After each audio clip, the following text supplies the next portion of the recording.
그 당시에 막 미세먼지, 황사 이런 게 되게 많을 때라서 마스크 사업을 좀 해봐야 되겠다 생각했어요. 코로나 오기 전에. 제가 입원했을 때쯤 코로나가 터지기 시작했어요. 필터를 살 돈이 있어야 되잖아요. 2, 3억씩 주고 샀는데 얘를 팔아요, 만들어서. 그럼 저쪽에서 5억을 받아야 되는데 얘네들이 바로 주는 게 아니라 한 달 반 있다 주니까.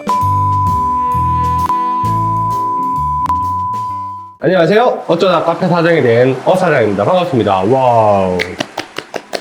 마지막 세 번째, 혹시 감독님 36개가 뭔지 아세요? 주랭랑. 맞습니다. 주랭랑이 뭔 뜻이에요? 뒤도 안 보고 도망친다. 도망친다. 여러분들 사업하다가 힘들잖아요? 과감하게 접어야 됩니다. 이게 사업 시작하기 전부터 생각 안 해놓으면 접지를 못해요. 그 타이밍을 놓치거든요. 제가 그래서 망했는데, 저희가 사무실 2개 운영하고 제가 강사 파견하는 일을 했는데, 그때는 코로나 말고 메르스였어요.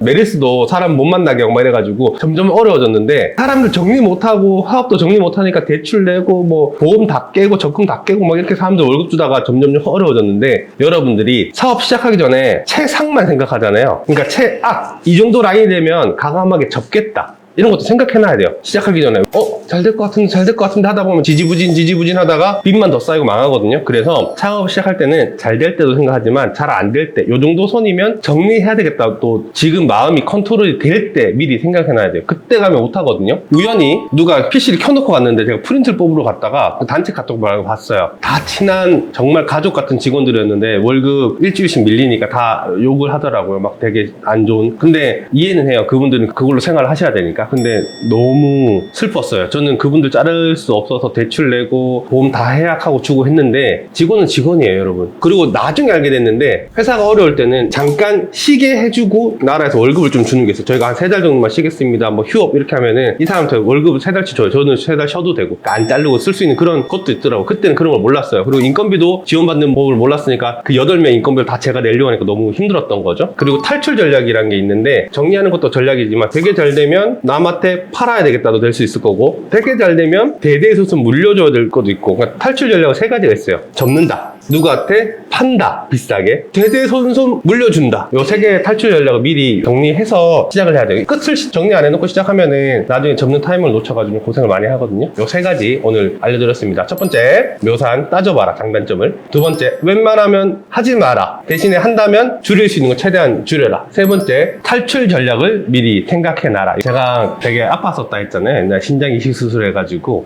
몸으로 일하는 거는 한계가 있겠다는 강사니까. 그래서 자동 수익을 좀 만들어보자 생각했는데, 뭐가 좋을까? 계속 재구매가 일어나는 거면 좋겠다 생각했어요. 그 당시에 막 미세먼지, 황사 이런 게 되게 많을 때라서 마스크 사업을 좀 해봐야 되겠다 생각했어요. 코로나 오기 전에, 입원하기 전에 마스크 공장도 알아보고 막 하고 있었는데, 제가 입원했을 때쯤 코로나가 터지기 시작했어요. 그래서 나와서 그러면 그때 알아봤던 정보들이 있으니까 마스크 공장을 하자 해서 마스크 공장을 시작했는데, 제가 처음에 준비한 돈이 있었는데, 만약에 기계가 5천만 원이라고 했다면 갑자기 2억, 3억씩 마스크 기계가 하나 그렇게 되는 거예요. 그래서 계약금을 냈는데 그쪽에서 위약금 물어주고 딴 데 팔고 뭐 이런 일들이 많이 일어났어요. 그래서 공장만 계약해놓고 기계가 없어서 막 몇 달 동안 놀렸거든요. 어렵게 기계를 가져와서 돌렸는데, 중요한 게 뭐냐면 재료비가 계속 올라가는 거야. 필터 값이. 필터를 살 돈이 있어야 되잖아요. 2, 3억씩 주고 샀는데 얘를 팔아요, 만들어서. 그럼 저쪽에서 5억을 받아야 되는데 얘네들이 바로 주는 게 아니라 한 달 반 있다 주니까 이 한 달 반 동안 견딜 수 있는 돈이 없는 거예요. 월급 줘야 되지, 월세 나가야 되지. 그래서 이 현금이 빨리 안 도니까 받을 돈이 있는데도 불구하고 2, 3억씩 적자가 나는 거예요. 받으면 해결되는데 받는 동안 유지가 어려워요. 너무 힘들어가지고 팔았거든요, 공장을. 팔면서 한 1억 5천? 2억 가까이 손해를 봤어요. 그래서 팔고 나서 갑자기 마스크 가격이 쭉 떨어지면 저는 그래도 잘 빠져나온 거죠. 1억 5천 손해봤지만 아마 계속 갖고 있었으면 진짜 한 5억은 손해봤을 거예요. 근데 현금이 잘 도는 것도 되게 중요해요. 1년에 한 번씩 1,000만원씩 주는 게 좋을 것 같아요. 하루에 3만원씩 주는 게 좋을 것 같아요. 감독님 어때요? 하루에 3만 원씩? 맞습니다. 왜냐면 꾸준히 들어오는 돈이 더 힘이 좋아요. 그렇게 큰 돈이 한 번에 들어오는 것도 좋지만 그거보다는 그걸 쪼개서 받을 수 있는 게 더 좋거든요. 그래서 본인들의 일이 현금 전환이 얼마나 빨리 일어나는 사업인가도 중요해요. 제가 지금 강의하잖아요. 옛날에는 강의하면 떼먹고 하는 경우도 있었는데 요즘에는 그래도 한 달 안에 다 들어와요. 근데 빵장사 하니까 좋은 게 뭐냐면 바로바로 카드 끊고 송금 주고 너무 재밌어요. 바로 돈이 돼. 내가 오늘 만들어서 팔면 바로 돈이야. 너무 재밌죠. 현금이 얼마나 빨리 현금화가 되는지도 굉장히 중요합니다. 여러분, 만약에 창업을 했다 하면 끝까지 살아남으세요. 전쟁에서. 그리고 하기 전에 각오를 하세요. 진짜 죽을 각오로 한다고. 왜냐면 다른 사람들 벌써 나와서 죽을 각오로 하고 있어요. 거기에 그냥 카페나 해볼까? 식당이나 해볼까? 그런 마음으로 창업하시면요, 안 망하는 게 신기한 거예요. 사실은 나 이걸로 성공해야지, 이거밖에 없다, 정말 이 뒤는 절벽이고 진짜 죽는다는 각오를 하셔야 돼요. 저도 이 빵집을 하긴 했지만 아침에 5시 반에 일어나가지고 6시에 오픈해서 빵 긋고 저녁에 집에 10시에 가고 그랬거든요. 그걸 몇 달 했어요, 몇 달. 정말 몸이 부서질 것 같다는 게 무슨 말인지 알 것 같아요. 잠을 못 자서. 근데 중간중간에 강의도 해야 되고 준비도 해야 되잖아요. 몇 달 해봤어요. 해보고 각이 나오니까 사람도 뽑고 한 거지. 정말 죽을 힘을 다하는 시간이 어느 정도는 있어야 돼요.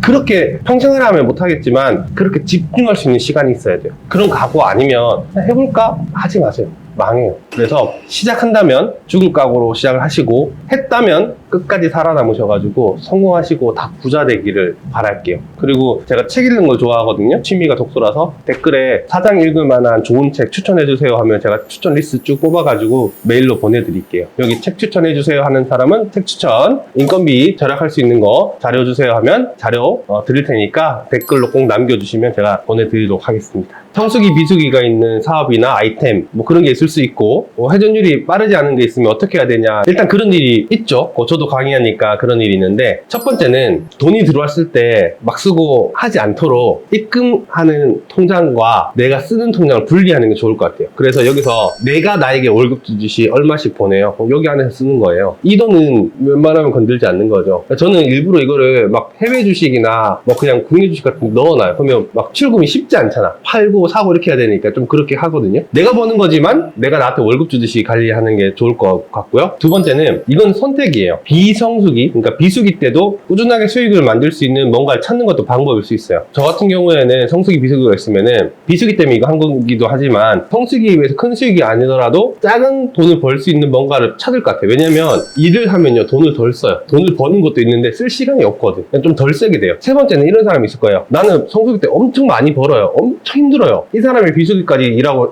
하지 않을 것 같아요. 저는. 이러면 그걸로 잠깐 재충전을 해라, 쉬어라, 인풋을 해요. 뭐 공부를 하던 여행을 가던 운동을 하던 자기를 위해서 좀 투자하는 것도 나쁘지 않다는 생각. 이게 돈을 쓰는 거라고 생각할 수 있지만 나한테 투자하는 거는 쓰는 게 아니에요. 쉬는 것도 나한테 투자하는 거고, 여행 가서 노는 거 말고 여행 다니면서 새로운 견문을 넓히는 거는 나한테 쓰는 거잖아요. 이거는 가장 가치 높은, 가능성 있는, 효율성 높은 투자라고 생각하거든요. 그래서 저는 그것도 괜찮다고 생각해요. 그래서 그거는 이제 본인의 상황에 맞춰서 준비를 해야 되겠지만, 그렇게 비성수기, 뭐 성수기 있는 사람들은 이렇게 돈을 좀 관리하는 방법을 생각해보면 좋을 것 같습니다. 여러분에게 해주고 싶은 얘기는, 계엄령 솔직히 우리는 예상하지 못했잖아요. 코로나도 그렇고 우리가 아무리 열심히 해도 예상하지 못하는 힘든 때가 있어요. 근데 반대로 우리가 계획하지 않고 예상하지 않았지만 갑자기 어느 날 잘 될 때도 있거든요. 제가 사업하다 굉장히 힘들었는데 너무너무 진짜 밤새서 열심히 노력하고 마케팅하고 홍보해도 안 됐는데 갑자기 강의가 많이 들어올 때가 있었어요. 그러니까 노력해도 안 될 때가 있는 것처럼 어떤 때는 그냥 저절로 잘 될 때도 있거든요. 그래서 여러분에게 해주고 싶은 얘기는 뭐냐면, 끝까지 살아남아라. 끝까지 살아남으면 기회가 온다. 중요한 건 꺾이지 않는 마음이라고 하는데, 여러분들이 포기하지 않는다면 하늘에 계신 신도 당신을 포기하지 않습니다. 시작했으면 성공합시다. 올 한 해 너무너무 고생하셨는데 남은 12월 달도 마무리 잘 하시고 내년에 더 좋은 일이 많을 거라고 생각합니다. 여러분의 성공을 진심으로 응원하겠습니다. 자, 오늘 여기까지 하고요. 혹시 영상이 도움이 되었거나 더 궁금한 게 많으시면 좋아요, 구독, 알람 설정, 그리고 댓글 많이 남겨주시면 좋을 것 같습니다. 이상 어사장이었습니다. 감사합니다. 와, 빠이.